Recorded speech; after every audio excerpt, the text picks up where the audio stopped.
কবি বলেছেন, টাকা ধ্যান টাকা জ্ঞান টাকা চিন্তামণি, টাকা ছাড়া আমি যেন ফণি হারামণি। পৃথিবী যেমন সূর্যের চারিদিকে ৩৬৫ দিন ২৪ ঘন্টা অবিরাম ঘুরে চলেছে, মানুষ তেমন টাকার পেছনে অবিরাম ছুটে চলেছে। এই যুগে দাঁড়িয়ে সকালে উঠে থেকে রাতে ঘুমোতে যাওয়া পর্যন্ত যাই করতে যাবে সেখানেই প্রয়োজন টাকা। টাকা ছাড়া কিছুই হয় না। কিন্তু উপার্জন করব বললেই তো উপার্জন করা যায় না। উপার্জন করতে গেলে থাকা দরকার পরিশ্রম করার ক্ষমতা বা লোক ঠকানোর ক্ষমতা। প্রথমেই পরিশ্রম করার ক্ষমতাকেই একটু বর্ণনা করি। কেউ চাষবাস করে, মাঠে খাটে সকাল থেকে রাত পর্যন্ত, মাথার ঘাম পায়ে ফেলে। কেউ হয়তো কলাকুশলী, সুন্দর ছবি এঁকে, দেওয়াল লিখে, কাঠে সিমেন্টে নিজের বিদ্যা ফুটিয়ে তোলে, ইনকাম করে।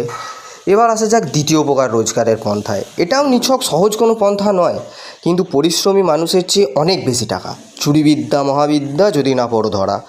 আজকাল তো ধরা পড়েও কিছুই হয় না। কত গরু চোর, কয়লা চোর মার্সিডিজ বিএমডাব্লিউ চেপে ঘুরে বেড়াচ্ছে।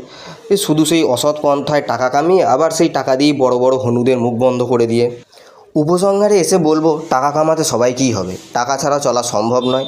তবে আপনি সৎ পথে টাকা কামিয়ে অল্প টাকায় খুশি হয়ে রাতে ঘুমোতে যাবেন, নাকি লোক ঠকিয়ে হাজার হাজার কোটি টাকার মালিক হয়ে রাতে ভয়ে ভয়ে ঘুমোতে যাবেন, সেটা আপনার ব্যাপার। তবে মনে রাখবেন, বিচার সবারই হবে, তিনি সবারই ওপর নজর রাখছেন। উপরে তেনার কাছে আপনাকে একদিন না একদিন যেতেই হবে।